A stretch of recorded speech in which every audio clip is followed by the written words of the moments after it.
Hello to my all fellows from India, Pakistan, Bangladesh, Nepal. इससे पहले मैंने एक वीडियो बनाई थी मेरी part time job life in Germany. अगर आपने वो वीडियो नहीं देखी तो पहले आप वहाँ ऊपर जाके वीडियो देखें और मैंने लिंक में भी डिस्क्रिप्शन डाल दी है, आप वो वीडियो देखें। वो वीडियो बनाने के Like a बाद मुझे काफ़ी bird सारे on a लोगों ने tree, कमेंट्स किए और मैसेजेस भी किए कि आपने ये तो बता दिया कि I'm just आपकी part time job sitting life ऐसी here. है, बट आपने उसमें ये नहीं बताया कि आप केएफसी में काम करने के बाद महाना कितना कमाते हैं और पर घंटा कितना कमाते हैं। तो आज मैं इस वीडियो में रिवील करने वाला हूँ कि आप जर्मनी में रह के कितना कमा सकते हैं as compare to working in the warehouses and in the restaurants.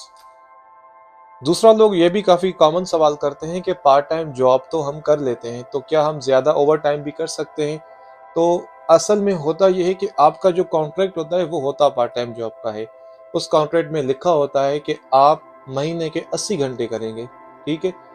लेकिन आप उससे एक्सीड भी हो जाते हैं। अब मैं आपको अपनी मिसाल देता हूँ। मुझे जॉब मिली थी जुलाई में, तो मेरी यूनिवर्सिटी ओपन हुई थी सितंबर के एंड में। तो 2 महीने मैंने केएफसी में ऐसे काम किया कि हर महीने मैं 110 घंटे या 120 घंटे करता था। मतलब कॉन्ट्रैक्ट तो मेरा 80 घंटे का था, लेकिन मैंने फिर भी 30-40 घंटे ज्यादा किए।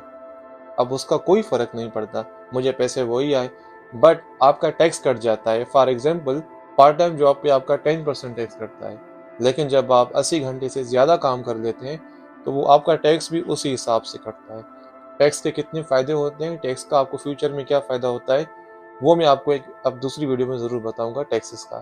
तो टैक्सेस यहाँ पे जर्मनी में जितने ज्यादा होते हैं उसका अल्टीमेटली आपको इन फ्यूचर बेनिफिट भी होता है। अब क्योंकि मैं केएफसी में काम करता हूँ, मुझे 7 से 8 महीने हो गए हैं यहाँ पे काम करते। अब मैं जब भी चाहूँ मैं अपने मैनेजर को बोल देता हूँ कि यार मुझे इन दिनों में शिफ्ट दे दो, मैं इस दिन पे आ सकता हूँ, मैं इस दिन पे नहीं आ सकता। ये चीजें आपकी मैनेजेबल हो जाती हैं जब आप ऐसी जगहों पे काम करते हैं।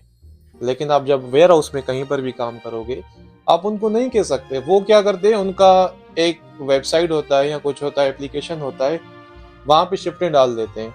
तो फिर आपने वहां पे शिफ्टें चूज करनी होती हैं कि मुझे ये शिफ्ट करनी है। और अगर वो किसी और ने ले ली शिफ्टें जल्दी से, if you are not up to date, तो मिस भी हो जाती हैं कभी कभी, क्योंकि हर कोई अपने कंफर्ट जोन के हिसाब से अपनी शिफ्ट जो है वो सिलेक्ट करता है।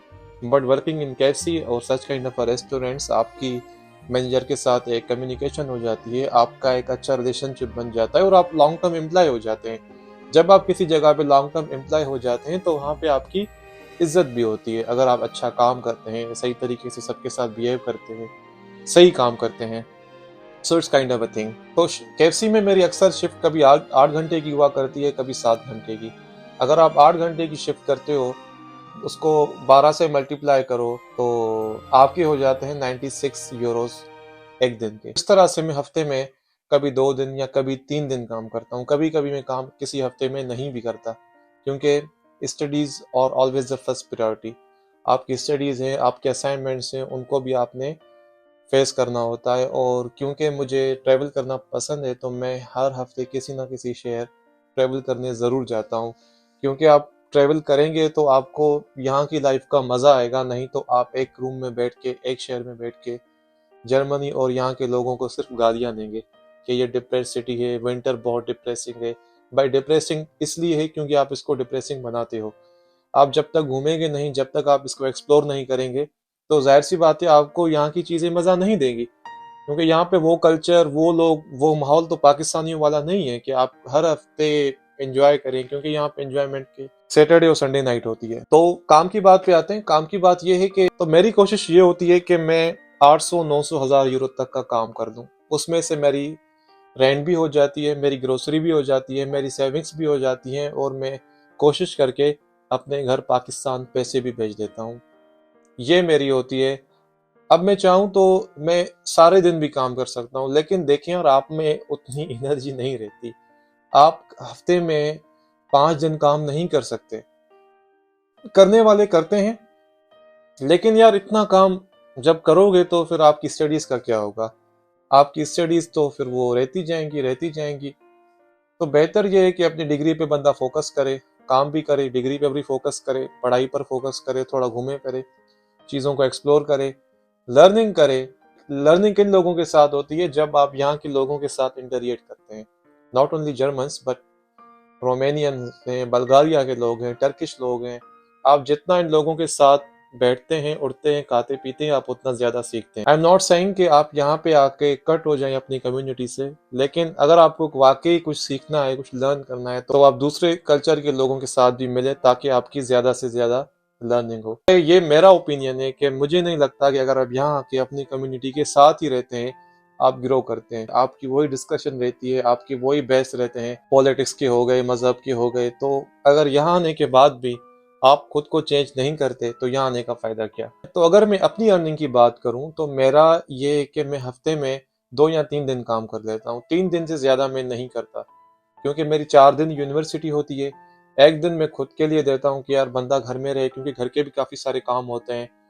कभी कभी क्लास नहीं होती तो उस दिन मैं ट्रेवल के लिए किसी ना किसी शहर चला जाता हूँ। तो 90 यूरोज अगर आप कंसीडर कर लें, आपके एक दिन के बनते हैं, तो 2 दिन के हो गए 180 यूरो। इस तरह से अगर आप पूरे महीने में 8 दिन काम करते हैं या 10 दिन काम करते हैं, 800, 900, 1000 यूरो बन जाता है। मैं अपना बता रहा हूँ।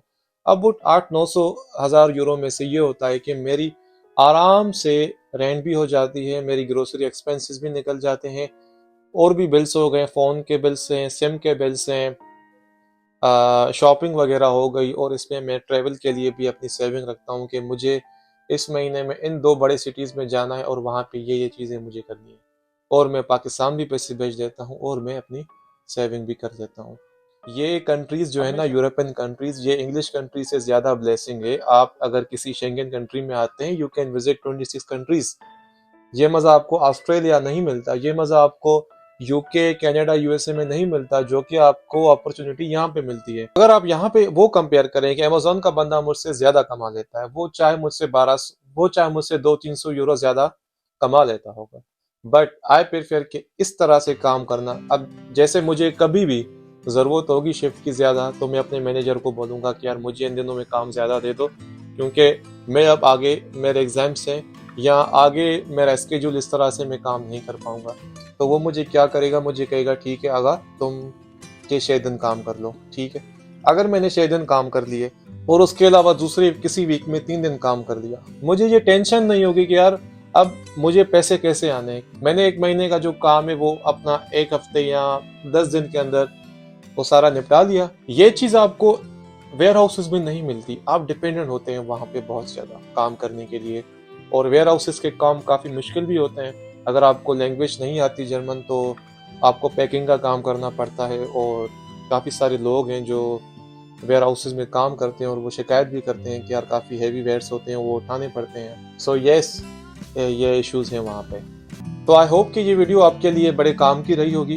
अगर आप चाहते हैं कि इस तरह से और भी वीडियोस देखें तो चैनल को सब्सक्राइब करें, इस वीडियो को शेयर करें अपने उन दोस्तों के साथ भी जो कि फॉरेन कंट्रीज में आना चाहते हैं। उनके लिए भी एक आसानियाँ हो जाएगी। तब तक के लिए अपना ख्याल रखिएगा। अल्लाह हाफिज़।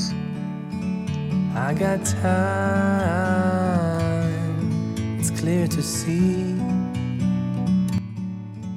from up here.